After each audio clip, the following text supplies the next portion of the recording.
जय गुरुदेव दोस्तों। आज मैं एक ज्वलंत विषय को लेकर के आपसे रूबरू हो रहा हूँ। ये जो विषय है, ये जो अभी रिसेंटली जो चल रहा है, यूक्रेन और रशिया का जो युद्ध जो हो रहा है, उसको लेकर के मैं कुछ थोड़ा बोलना चाहता हूँ। देखिए, मैं कोई डिप्लोमेटिक तो हूँ नहीं या मैं कोई राजनीतिक भी नहीं हूँ, लेकिन मैं अपनी एक आध्यात्मिक विचारधारा ज़रूर रखना चाहता हूँ। क्योंकि जैसे कि मैं एक गुरुमुखी हूँ, मेरे गुरु हैं। बाबा जय गुरुदेव मेरे गुरु हैं, जो मथुरा में जिनका आश्रम था और 2012 में जिन्होंने शरीर छोड़ दिया। तो वो भी एक परम संत थे, बहुत महान संत थे। और उनके बाद में जो उनके अनुयायी हैं, उनके जो जानशीन हैं, उनकी गद्दी को जिन्होंने संभाला है, परम संत बाबा उमाकांत जी महाराज, उनका अभी उज्जैन में आश्रम है। तो मैं जाता रहता हूँ वहाँ पर और उनके सत्संग लगातार आते रहते हैं, यूट्यूब पर भी मौजूद हैं, उनको सुनता हूँ। तो सर, मैं इस विषय में ये कहना चाहता हूँ कि जो संत महात्मा हैं, वो इशारों में कई बात बता देते हैं और फ्यूचर में जो भविष्य में होने वाली घटनाएं उनके संकेत दे देते हैं। जैसा कि हमारे जो गुरु हैं परम संत बाबा उमाकांत जी महाराज, उन्होंने अपने पुराने कई सत्संगों में ये जो युद्ध की परिस्थिति है इसको लेकर के कई बार संकेत दिए। संत तो केवल इशारा करते हैं।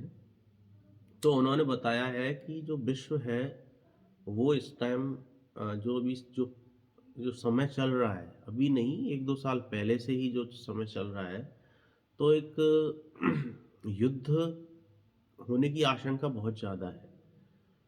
तो उनके हिसाब से, जैसे मैं कहना चाहता हूँ कि जो संत होते हैं, जो परम संत होते हैं, परम ज्ञानी होते हैं, वो त्रिकालदर्शी होते हैं। उनको तीनों जो काल है उनका ज्ञान होता है।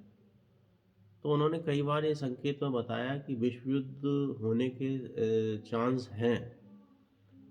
और वो ये भी बताते हैं कि ये विश्व युद्ध की परिस्थिति क्यों बनती है और क्यों बन रही है। उसका जो उन्होंने मेन कारण जो निकाल के बताया वो है शराब और मांस।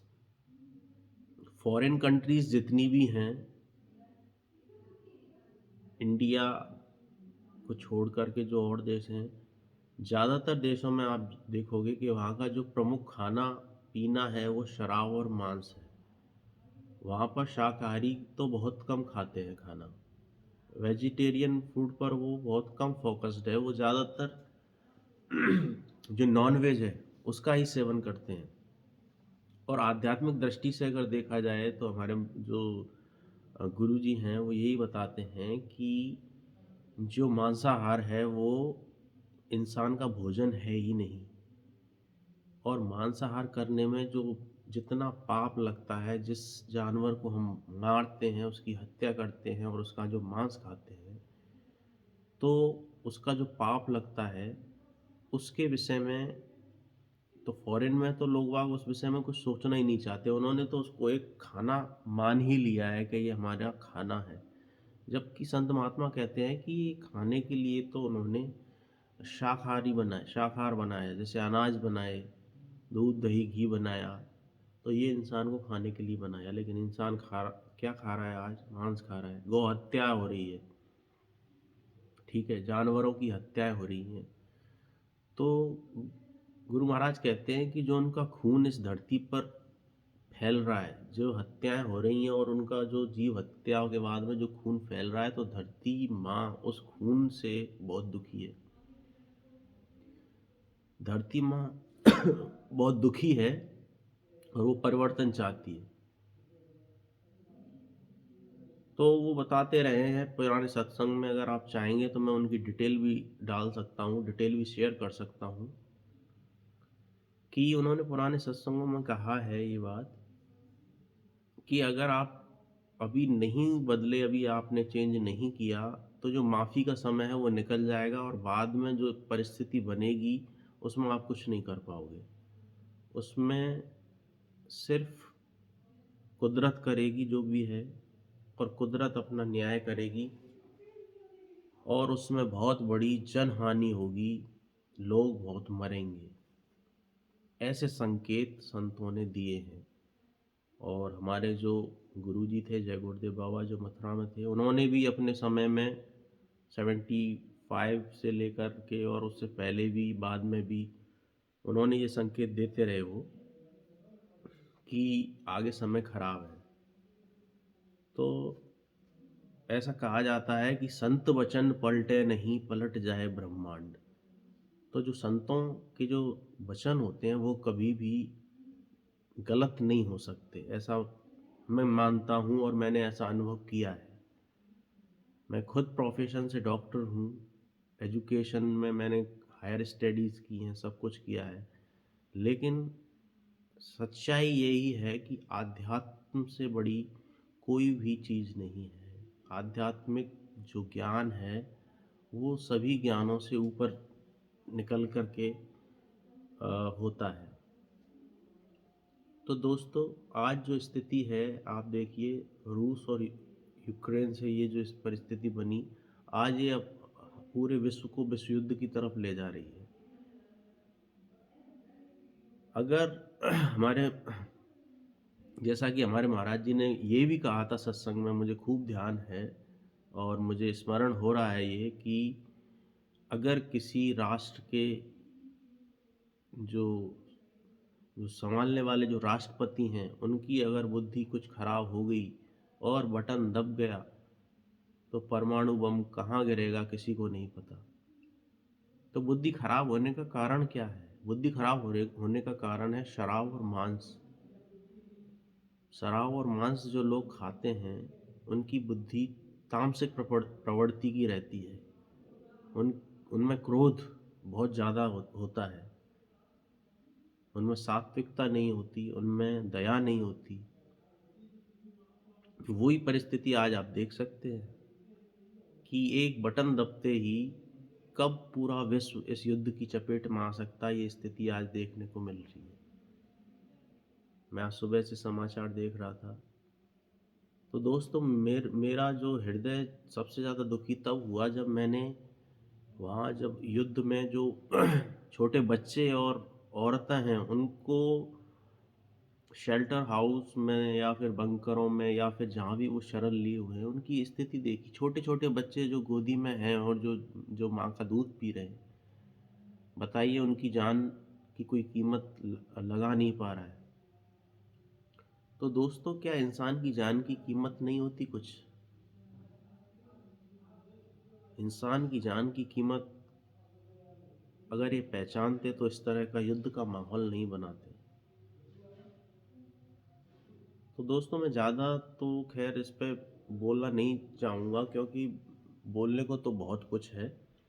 लेकिन सिर्फ मैं यही कहना चाहता हूँ कि ये जो परिस्थिति बनी, संत महात्माओं के हिसाब से ये, इसका सबसे बड़ा कारण रहा मांसाहार और शराब। तो दोस्तों, मैं आप सब लोगों से ये विनती करता हूँ कि जो है वो परिस्थिति, वो तो जो होगा वो तो होगा ही, जो है, जो लिखा है। बाकी आप इस अखाद्य वस्तुओं को, इनको त्याग दें जल्दी से जल्दी, क्योंकि मांसाहार इंसान का भोजन है ही नहीं। शराब कोई पीने की वस्तु है ही नहीं। तो जब वो भोजन ही नहीं है, तो उसको जब आप अपने शरीर में डालते हो, तो उसके जो दुष्प्रभाव हैं वो आपके शरीर पर ही नहीं बल्कि बुद्धि पर भी होते हैं। तो आज जो जो विश्व बैठा है, वो एक पूरा एक न्यूक्लियर अटैक कब हो सकता है, कोई पता नहीं है इस चीज़ का। और अगर न्यूक्लियर अटैक होता है तो ये 100% श्योर हो जाएगा कि वो विश्व युद्ध होकर ही रहेगा उससे।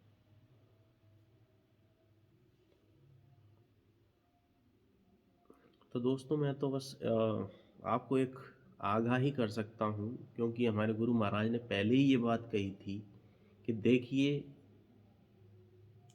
आप अभी चेत जाइए, अभी संभल जाइए, अभी संभलने का वक्त है। आगे वक्त जब निकल जाएगा आप कुछ नहीं कर पाओगे, आप कुछ नहीं कर पाओगे। इसके साथ मुझे एक घटना और याद आ रही है। उनके सत्संग में मैंने ये भी सुना था, ये करीब 3-4 साल पहले का सत्संग था।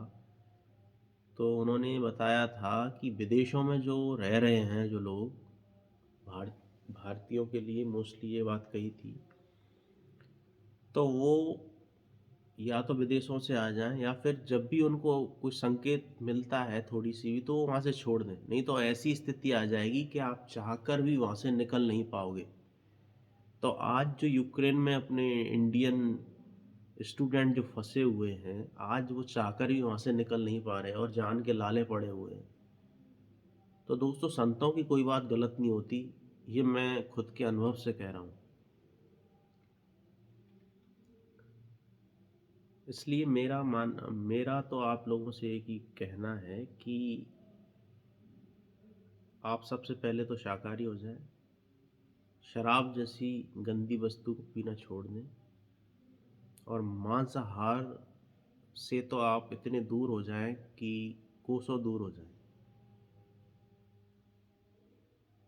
तो दोस्तों, आज के वीडियो पे मैं इतना ही आपको कहना चाहता हूँ कि भारतीय जो संस्कृति है, भारतीय आध्यात्मिक उन्नति आज से नहीं, अपितु हजारों लाखों वर्षों से यहाँ पर आध्यात्मिक लोग रहे हैं। संत महात्माओं का ये देश रहा है।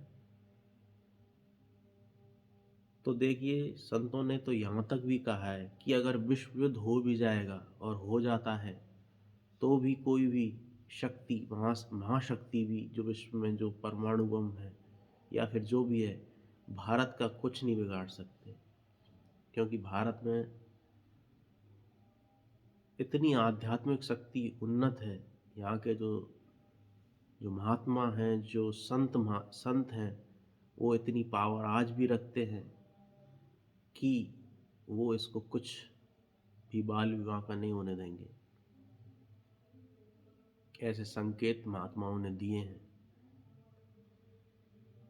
तो दोस्तों, खैर वो ठीक है, अपन भारत में रह रहे हैं तो, लेकिन इंसान तो इंसान ही है, चाहे वो भारत का हो या फिर विदेश का हो, चाहे किसी भी कंट्री का हो। तो इंसान की जान की एक कीमत होती है, और वो कीमत को पहचानना सबसे पहली बात ज़रूरी है। बाकी दोस्तों, मैं तो सबसे एक ही आग्रह करूँगा कि सब खुशी से रहें, शांति से रहें, सौहार्द से रहें, और पूरे विश्व को ही अपना परिवार समझें।